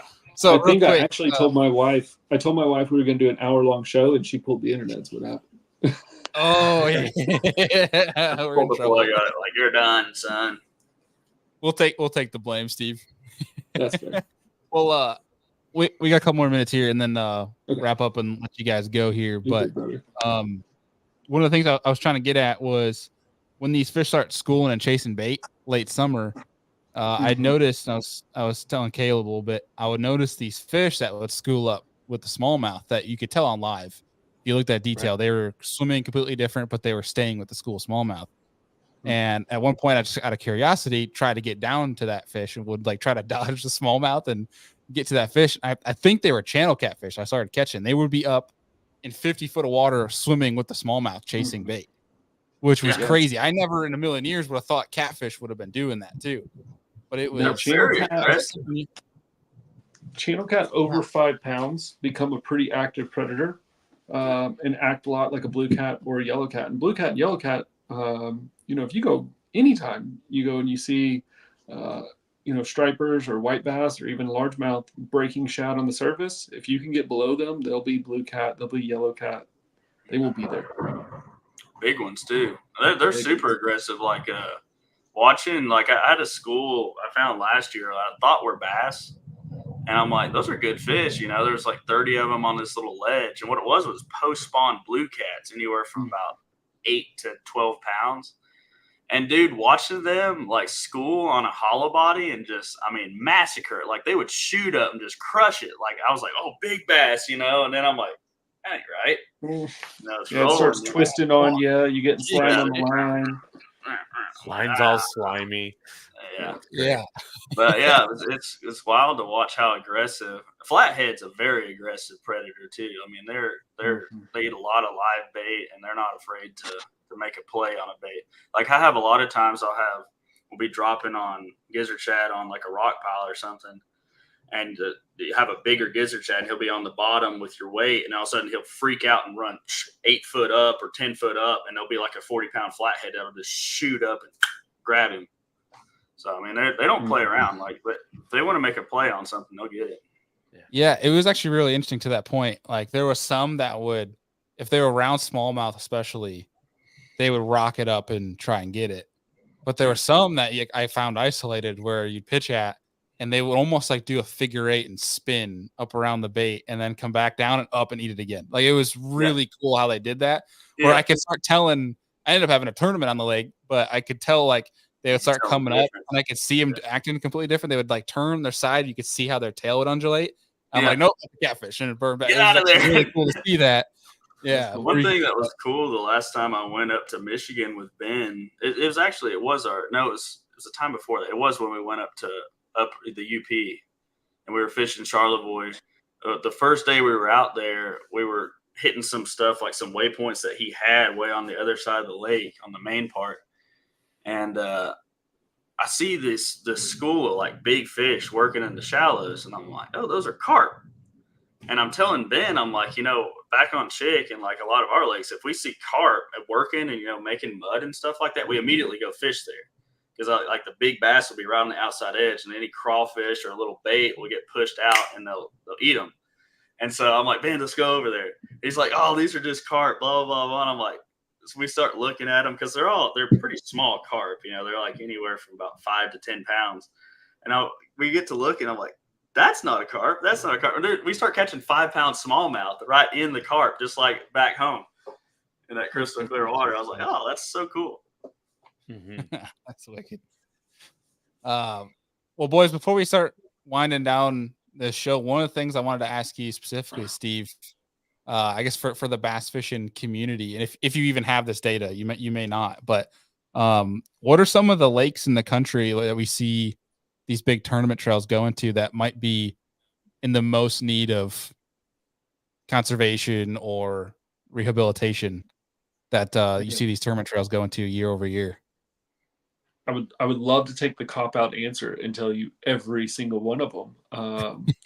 I mean, truthfully, and this is one of the hardest things about freshwater conservation is most of the issues our reservoirs or natural lakes have are regional based issues. So you have situations where you might even say Cayuga. You might take a lake like Cayuga and you might start listing off the issues or the possible concerns that we would have for that fishery. And if you look at that list and you try to compare it to a Toledo Bend, it's completely different. There are some similarities, but they're completely different. But there's still those same things. Like in that community, that fishery is so important that how could I possibly rank them? So I think the better answer, possibly Bailey, is a state by state. What are the fisheries need to be more focused on? Definitely, as tournament anglers, we think about pressure. We think about the number of events per year. But whenever we do those studies and we look at the number of fish weighed in a tournament, and then we try to compare that to population data, we realize really quickly we're not touching 15% of the fish in a reservoir or in a lake. So then we become maybe more concerned with how are we taking care of our fish? You know, that might be important. Where are we moving those fish to? That might be important. Or we maybe need to pay more attention to how are we using water? What are we doing to the water? What are we doing whenever we're controlling plants? What are we doing with water level? How are non-anglers utilizing water? And we think of a fishery as a fishery, but as Caleb kind of mentioned, like that's way down the list use. So maybe we need to be thinking about water usage and the discharge of our water and how it's impacting things downstream. So there's no great answer to what fishery should we be most concerned with. I think the truth is that if you are a group of anglers, you're sitting listening to this podcast or any podcast, and you're thinking, man, I do want to get more involved. I want to make my fishery better. I think the real answer is, what can you do as a local group to improve the fishery that you utilize most often? And the first step would be to do what Caleb has done. Get in contact with the local biologist. Get familiar with what is being done on the fishery right now and what are the holes that need to be filled. A lot of the holes that need to be filled are due to funding. So how can we raise money to do things? The other holes that are needed to be filled are due to manpower. We just don't have enough hours in the day to do it. So can we volunteer to make it happen? And then the last thing I would do is I would go to Friends of Reservoirs, and that's a great national organization, nonprofit, and you as your bass fishing club could sign up as a chapter. And if you're a chapter, then you're eligible to get grants that will help you fund those projects. But you're also eligible to come to meetings, learn from other biologists, see what's happening around the country, and come up with plans to make your fishery better. I love that. I like that. Lifetime learning right there. Yeah. Friends of Reservoirs is a great way for anglers to collaborate with biologists. And it's a great way for biologists to find those active anglers that can help us make fisheries better. Yeah, because there's so many guys that want to do stuff. They're like, hands on, let's go. They just need a direction. Yep. Yeah. So you, Caleb, you get with Joey and you say, hey, let's start a Friends of Reservoirs chapter of Friends of Lake Chickamauga. And you guys start, you can use Friends of Reservoirs nonprofit. You don't have to go through the legality of that. They'll set you up a separate bank account. So any funds you raise personally go straight into that for habitat work. And you guys are off to the races. I'm down for that. That sounds awesome. Because I've told Joey, because they do the habitat restoration once every year or two, and they make all these trees and drop them and stuff, and they're like, they sit out there for days, putting them together. I'm like, literally, I have an army of people. Like, That's right. We'll do an event at the tackle shop. Somebody will bring barbecue, and we'll have 150 of those things made up in 2 hours. Yeah, and then have probably 50 boats there ready to go at whatever waypoint you want them and drop them. Yep, that's exactly what you should do. Yep, and you do that, for 5 years in a row, and you think of how big Chickamauga is, and you're like, we'll never make a dent. Yeah, do it. And because these are again, like, there's so many really good anglers around here. And when you're talking about dropping structure, a lot of times it's dropping in the right area where it's not going to get pushed away or blown away or tipped over, but where it's also in a natural travel route or an area that fish hang out.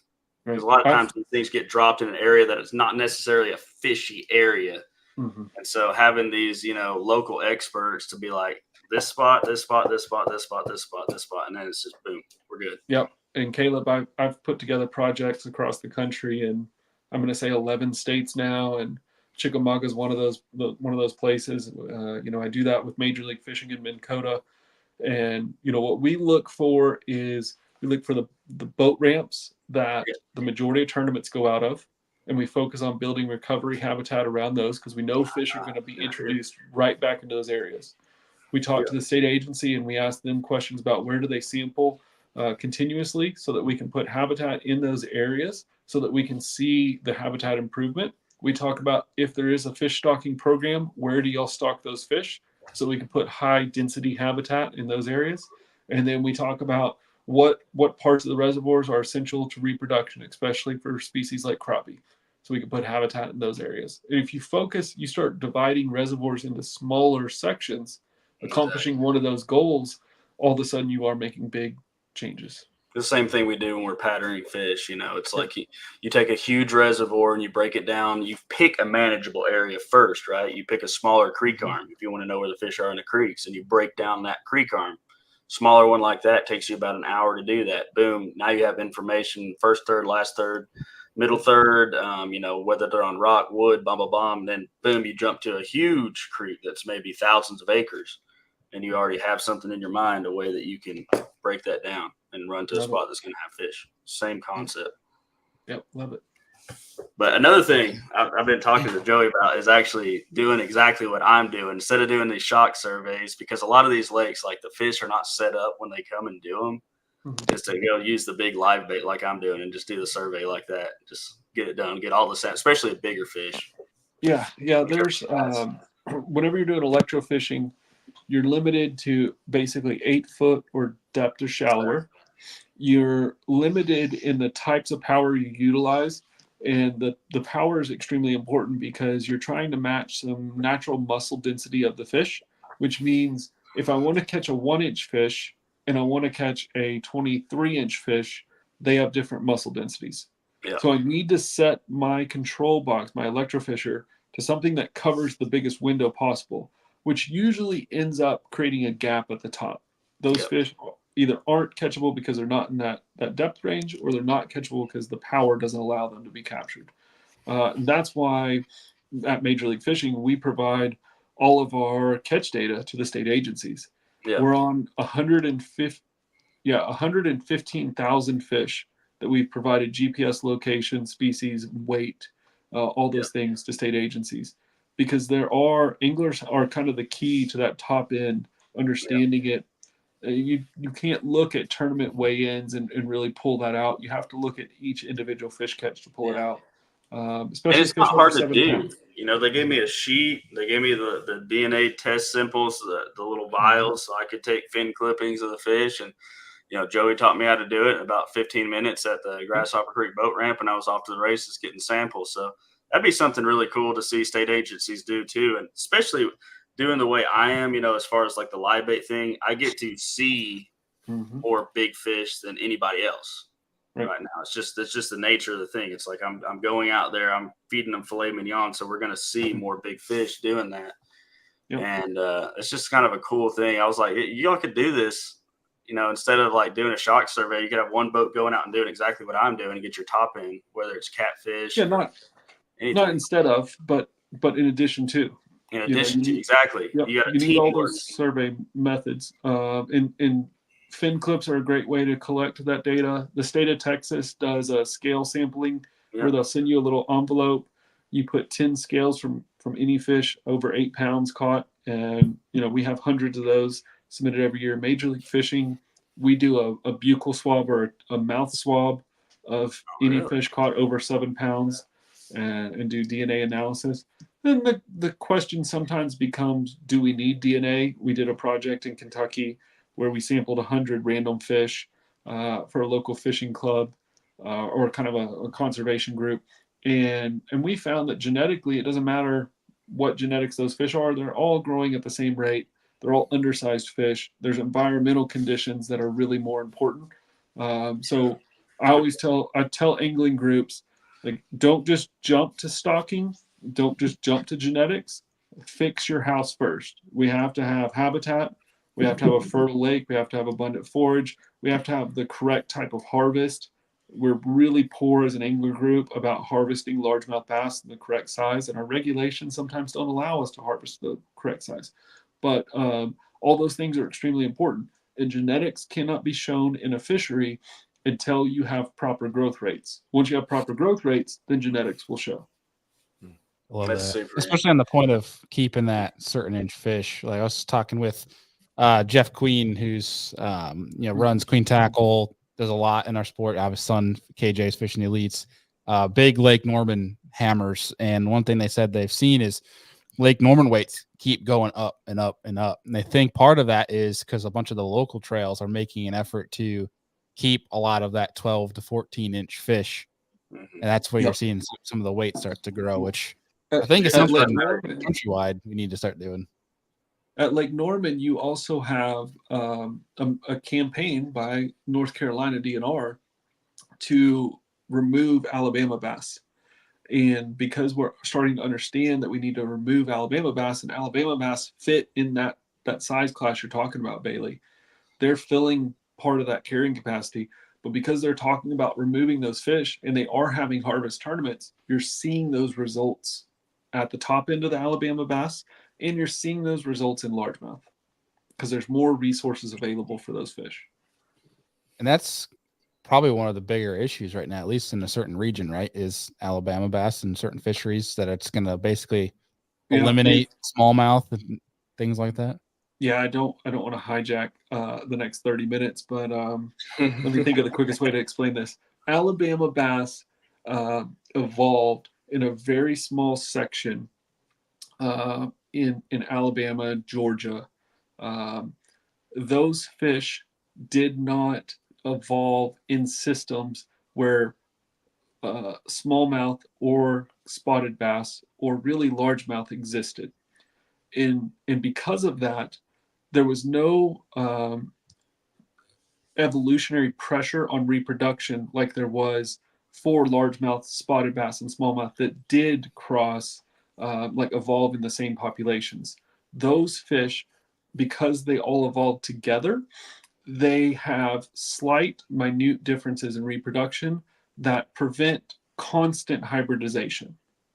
Alabama bass evolving in a separate system did not get those evolutionary pressures, so they can spawn over a larger window, which allows them to utilize different types of habitats, habitat depths, spawning times, and that allows them to very easily take advantage of a smallmouth bass or spotted bass population and hybridize quickly with those.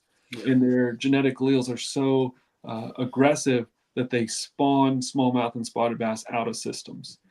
Initially, Alabama bass always do the same pattern where they show up, they grow bigger than the native spotted bass. We think it's a great deal. They stunt very quickly due to this hybridization. They will hybridize with largemouth bass eventually. What it leads to is there's a few largemouth bass left. They're isolated to very small, like headwater creeks, shallow water areas. The main body of the reservoir is now purely Alabama bass. It always starts where smallmouth disappear first, then spotted bass, then largemouth bass, and you're left with stunted Alabama bass and very few largemouth that are better individuals. They tend to have larger weights, but they're just very few of them. Yeah, exactly. You just described one of our local lakes to a T. Yep. Tons of, anywhere from 12 inch to 3 pound spots, thousands upon thousands of them. Small populations of 4 to 8+ pound largemouth in the backs of the shallow creeks, and no more smallmouth, no more meanmouth anymore. Yeah. And Caleb, the only way to fix that is to go to your state agency and ask them to create a special permit for you to host a fishing tournament. And you do every fish and every Alabama bass. It's whoever can catch the most fish, most pounds, most whatever, smallest fish, like give all the different categories of prizes. And at the end of the event, everybody brings in 50 or 75 fish and you fillet them and you have a big fish fry. And you do that several times a year. Yeah, we keep a bunch of them things. They're absolutely phenomenal eating. But you're going to have to get a special I could fry some permit. crappie and fry those, and you wouldn't be able to tell the difference. You're going to have to get a special permit to do that at a wide scale, because you got to reduce the Alabama bass numbers. You'll never eradicate them, but you can reduce it to their size, class increases. You can get out of that stunted system, and then you could work on some, littoral habitat to improve your largemouth bass fishing. You're never going to have smallmouth again. You're never going to have spotted bass again, but you could do those things. Yeah, and it's a small lake, and it's isolated, so it would be phenomenal for that. Yep. I would love to see it turn into a trophy spotted bass fishery, because it is isolated. But that's where we're getting. We have Alabama's now in Chickamauga, and that's where we got them from. And it's baffling to me because they've proven that they've come from the dam, but you have to realize that's a 300-foot drop. Yeah. And somehow there's some of them when the spillways have gone over, there's Alabamas that have somehow made it into there. That's where Rudd caught his 6.5 pounder in that tailwater down there. And so that eventually leads into Chick. And so now I'm actually catching true Alabama strain spots. And I've been keeping them about to 2 to 3 pounders out on some of my largemouth ledge holes. Like they're just showing up all of a sudden. I'm like, that's not a Kentucky. That's a true Alabama. It looks like I pulled it straight out of Parksville. Yep. You're in trouble. I mean, set your watch. In 30 years, let's have this conversation again. You can tell me how it's exactly like Lake Norman. It happened the exact same way. All of a sudden now we can catch all you want 12-inch spots. Every once in a while you find a largemouth and it's 6 pounds long and skinny. Yeah. Nuts, man. That's awesome. Yeah. Mm-mm-mm.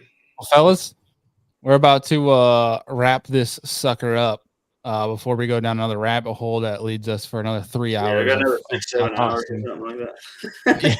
Yeah, which I'm sure we could, given a right time of day. But being that things are going up tonight, we got 2 fellas here that are getting up early to go guide tomorrow, and I'm sure Steve, you're a busy man. You got stuff to do as well. Yeah. But first off, just want to thank you both for taking the time out to drop some absolute knowledge on everybody tonight. It was a blast.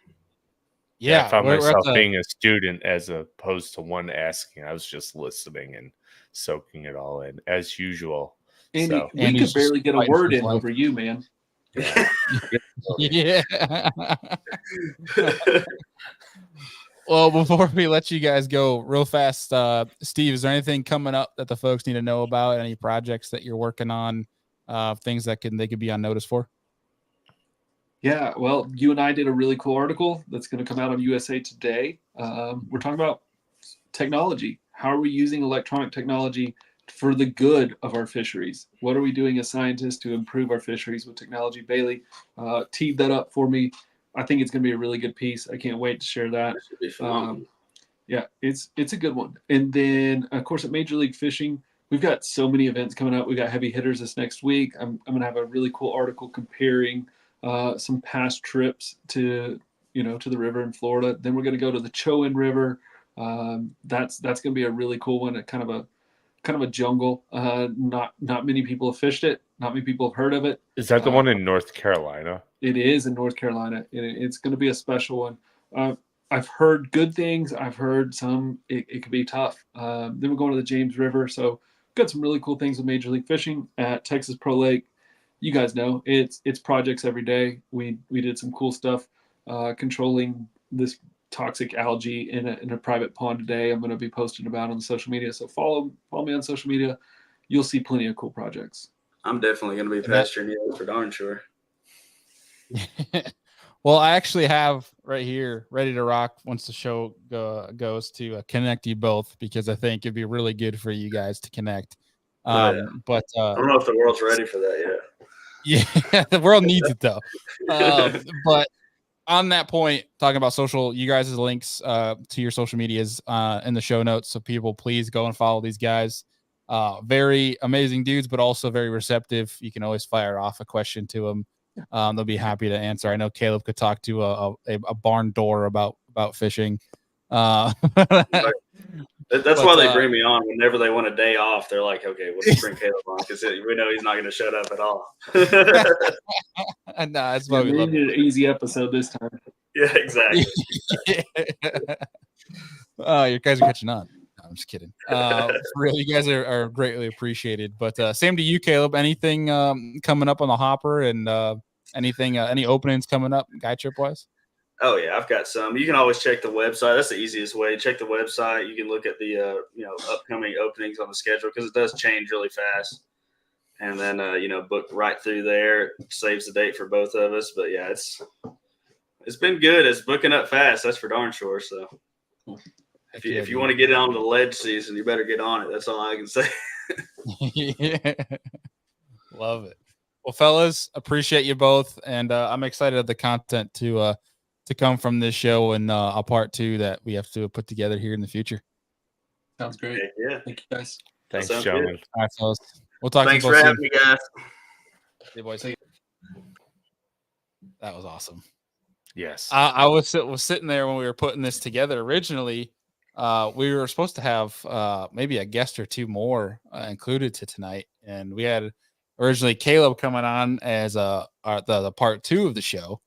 Then when one had to back out guest wise, and we were left with Steve and Caleb, I'm sitting there, I'm like, wait, this might have been just like destiny. It's fate. Yeah. That just like I tried to call Caleb today, and I'm like, dude, would you want to come on at 8 instead and come on with Steven? And when he said yes, I'm like, I don't know if the world is ready for this. This is gonna be awesome. Yeah. And the conversation was incredible, and we're definitely gonna have to make this a thing. I don't know. Maybe we'll pitch it to these boys of doing this like a monthly check-in or a quarterly check-in, something like that, where we talk current things they're seeing, things like that. Especially, it's a great collaboration. One, as Caleb, a guide in one of the most pressured fisheries in the entire country, being the wizard he is, having Steve and his insights and what he's seen, and then also having you, Andy, a guide up in the beautiful smallmouth country. And then you got my dumb butt that's just sitting here useless. Yeah. That's just asking questions. So it's a good square. My issue is like when we get to these types of episodes, I find myself listening more because I'm so intrigued to just like hear what we can learn and how it like will translate and impact the fishery that we live on, right? So I'm like, And you're fighting for your life over there. You're just sitting there trying to stay alive, and I'm just not lying. I'm in some pain, but we're here, so we're hanging in. You're I don't know if you saw me like tugging on my ear at all, like through the show. Like I'm like, oh my gosh. And he's just like, great. I'm here, so I won't get fined. Yeah, pretty much. I don't know what to do with my hands. I don't know what to do with my hands. Oh, I love it. Well, thanks again to these boys for joining on the show. Both have been on the show countless times, and you can go back in the archive and see some great episodes if you want some more Steve and Caleb tangents and knowledge drops. Highly encourage you guys to go check out some of those episodes. You could literally just search Serious Angler Steven Bardin or Serious Angler Caleb Bell, and there's countless of hours of more shows you guys can indulge in. But really good episode. We're definitely going to have to bring on more of this kind of conversation. Excuse me, I can't talk. It's getting late. Conversation, I should say, especially in the world we live in. I think it's just it's what's needed right now, because it's fun, lighthearted, and full of a lot of knowledge. So 100%. Man, I don't know about you though. All this fishing talk, I'm excited to go fishing this weekend. We got a tournament over on Oneida, which is gonna be a fun one. But are you heading up Friday night or Saturday morning and driving back? Gonna go Friday night, hang out with the boys, the same crew. We kind of made it a thing so far this year. It's usually my pal Brandon Lewis. Brandon, he's been on some guide trips with you, and we've been making a thing of sleeping in our trucks or camping out the night before a tournament and going to get dinner with the crew. So it's a cool deal going with a good group of guys over in the New York Kayak Bass Fishing Trail. They've made a really cool community. So usually go up the Friday night before the tournament, especially seeing as though they're always an hour away for us in Buffalo, and especially majority of the trail this year is I think the closest tournament for me is over at the Glenwood, which is basically it's still an hour. But everything else has been like an hour and a half plus. So instead of waking up at 2:30 in the morning, because you know how I am, I got to get to the ramp absurdly early before everybody else. Yeah, Because I'm just a maniac, certified psycho, if you will. So yeah, I usually go sleep in the truck, and there's just something about it, man. I don't know what it is, but sleeping in the truck the night before in a tournament, wait it's almost till like you get to 30.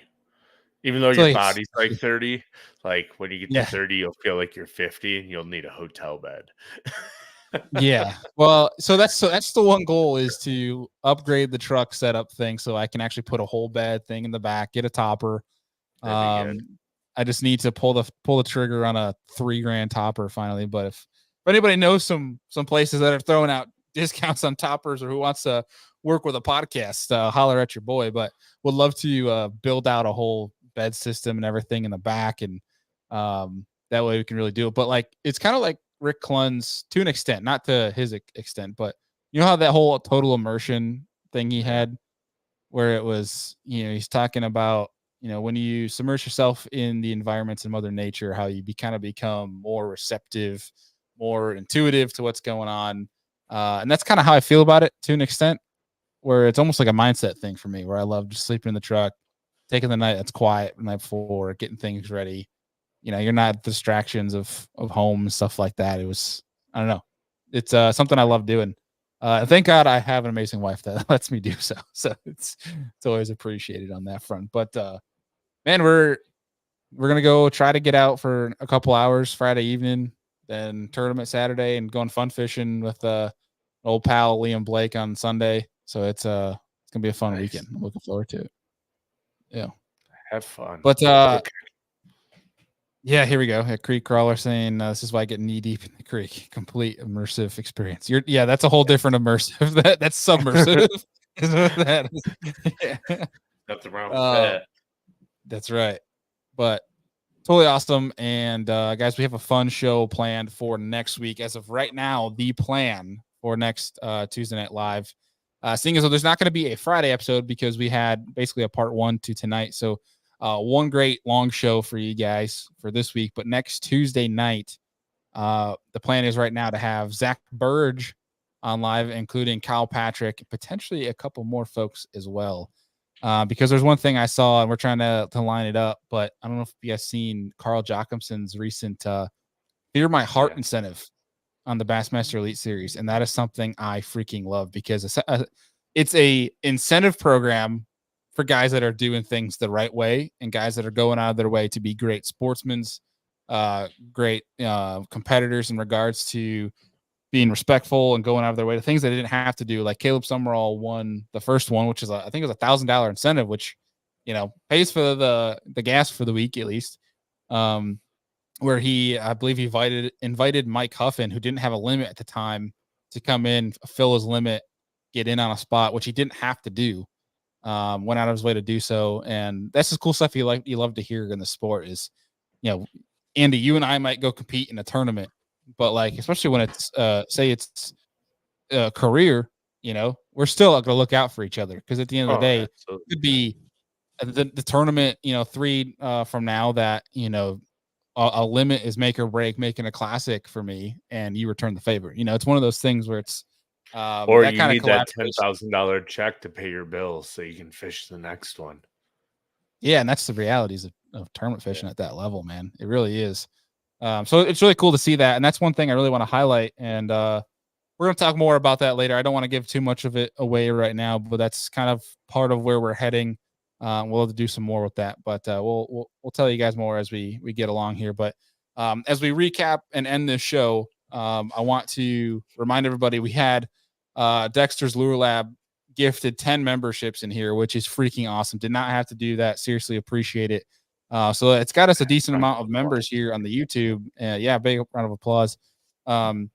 which is never something we ask you guys to do. You don't have to do that. But if you are going to, we'd love to make it worth your time. So whether that is a private live stream where we straight up just talk with you guys, whether it's we can line up certain guests for you guys to chat with one-on-one. There's things that we can do in network that we have to make it of advantage. So definitely open to hearing ideas you guys might have, things that you want to make it worth your while. So let us know and we can set that up and make it worth being a YouTube member anyway. And send us a DM on like your thoughts and opinions too, or an email. Everything's down below in the description. So our DMs are always open. We respond. Yeah. Well, folks, appreciate you all. You guys are amazing. We got a lot in the hopper, and I know I've said that a bunch of times. It's just it's basically a lot of build up here for us to hopefully explode here on Serious Angler Podcast Network here coming soon. So we got a lot in the works, and it's all going to come full circle once we can fire on all cylinders. Yeah. And we're working on it. But folks, appreciate y'all, and we'll see you guys on the next one. Peace.